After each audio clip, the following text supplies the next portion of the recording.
in 2012, African-focused mining and metal deals made up 21% of global deals, with South Africa accounting for $8.5 billion of that deal activity. Joining us to chat about this further is Michael Bosman. He's a transaction advisory leader at Ernst & Young. Michael, thanks so much for joining us this afternoon. Well, I came across some commentary this morning. High-profile M&A activity in the U.S. last week has livened up a worried market beset with Eurozone slowdown fears, debt drama and a looming U.S. budget battle. What's the state of M&A activity in the mining sector specifically? Well, thank you. I think the overall message from 2012 is that it was a very choppy year for M&A. It was certainly a down year by most indicators. By value, it was down about 36% year on year, and by volume, a smaller amount, by about 7%. So that's the global figure. So overall, there were about, in terms of the deals that we tracked, about $104 billion worth of transactions across around 940 transactions themselves. So that meant that it was down year on year, and also the average size of the deals was significantly smaller. And I think there are a number of factors which are driving that we can perhaps discuss. Mm-hmm.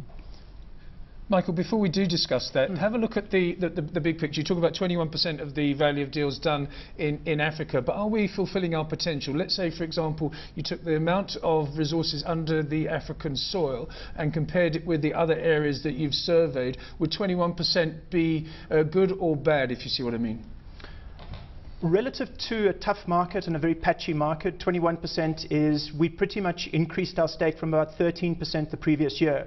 So year on year, the African continent as an inbound destination for mergers and acquisitions activity was pretty flat year on year at around the $20 billion, as you say.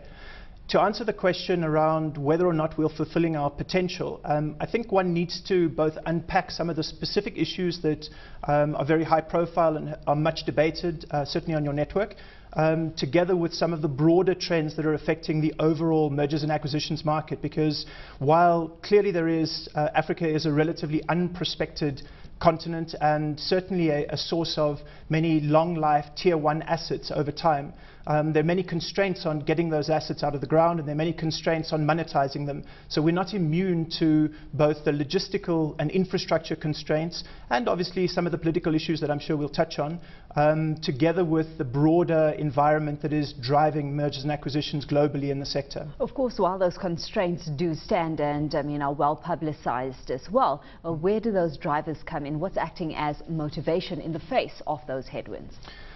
Well, I think it's fair to say that the African activity, if I exclude South Africa, because I do think that there's a specific set of discussions that we should have on South Africa, of the $20 billion, around $8 billion was accounted for by South Africa, as you rightly said. But of that $8 billion, around $5 billion was accounted for by a single transaction, which was the Anglo-American De Beers transaction. So if one strips that out of the number, you're getting to a level of South African M&A activity, which is around $2.5 to $3 billion, which is significantly down from the 13-odd billion that we were seeing 10 years ago. So it's been a consistent trend down in mergers and acquisitions activity, which you would expect. The South African market is a relatively mature market, and clearly the factors that are going to be driving that market are significantly different.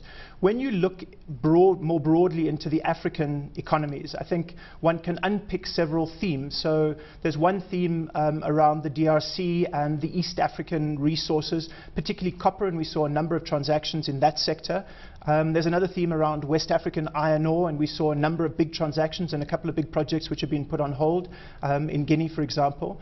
So I think one needs to unpack the specifics of both the commodity and the country risk in order to get a clear picture as to what the overall drivers are of the activity across the continent. Mm-hmm. And I think it's very useful to have a look at what's happened since 2008, the financial crisis, that is. And you highlight it here, I think, anyway, and you can correct me if I'm wrong, by saying a new class of investor has emerged. You say our analysis shows that the share of deal value by what you call non-traditional acquirers has grown year on year to account for 31%. What are you talking about when you say non-traditional? I think that is a very, very important point, because what we've seen within the sector is that as particularly bank lending has pulled back from the sector, given the problems that you're certainly seeing in the loans in the loans environment, with many of the big banks pulling back their exposure. The non-traditional investors that we're talking about, I guess, would fall into 4 categories.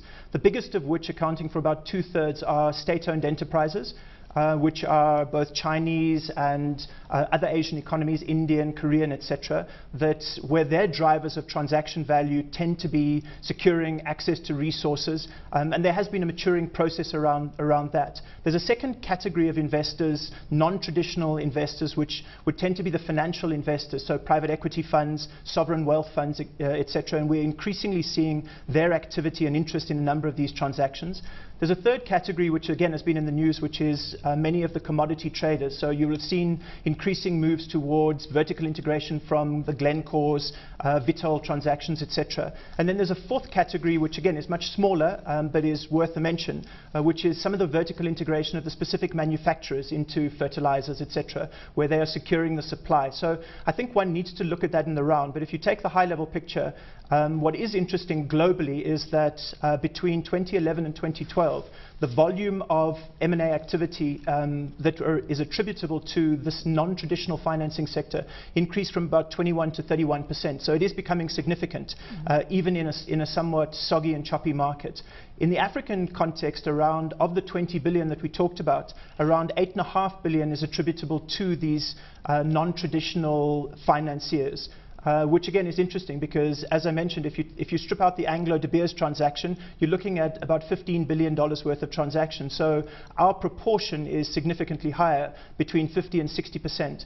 And then obviously of that 8.5, around 5.5 was attributable to Chinese and Indian investors. So we certainly are seeing a significant and sustained level of activity from the state-owned enterprises securing supply for their production. Of course, well, we've been looking at merger and acquisition activity. We're so focused on the investment side of things. We've got to look at the other side of the coin as well, where those disinvestments are starting to be made. I mean, what kind of trends are you noticing in that regard? I think the most important trend, if I focus on the African story first, would be in South Africa. What we are seeing increasingly is a level of consolidation of assets, not necessarily disinvestment, but certainly consolidation of assets. And some of the biggest transactions we saw, so the Anglo-De Beers that I talked about, but the Rio Tinto purchase of the remaining stake in Richards Bay Minerals was another consolidation opportunity. So I think increasingly that's a trend that we do see and will continue to see, which is the consolidation of existing properties. And that's not necessarily just a South African or an African phenomenon. It is a global phenomenon as a number of the majors pull back from their more aggressive growth that they've been pursuing over the last 10 years through the super cycle. So I don't think it's specifically an African phenomenon. It's more apparent in South Africa because of the maturity of our market. Let's have a look at 2013 now. You say again that the corporates are focused on cost reduction and also recycling capital via divestments.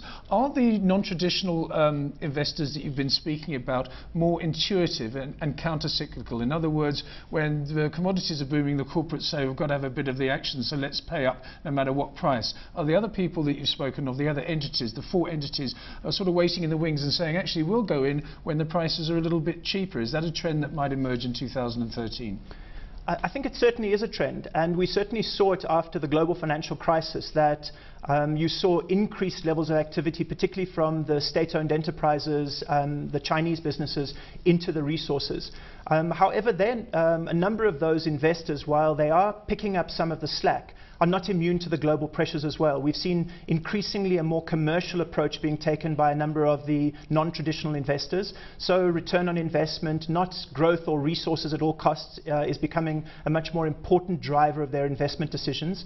But they are also modifying the way in which they participate. They're being prepared to take more minority stakes. They're being prepared to not just go for offtake agreements, but be in the asset for a longer period, understanding some of the maturity and the dynamics that are in what is incredibly a political environment. So yes, they're certainly taking up some of the slack, but not immune to the global pressures.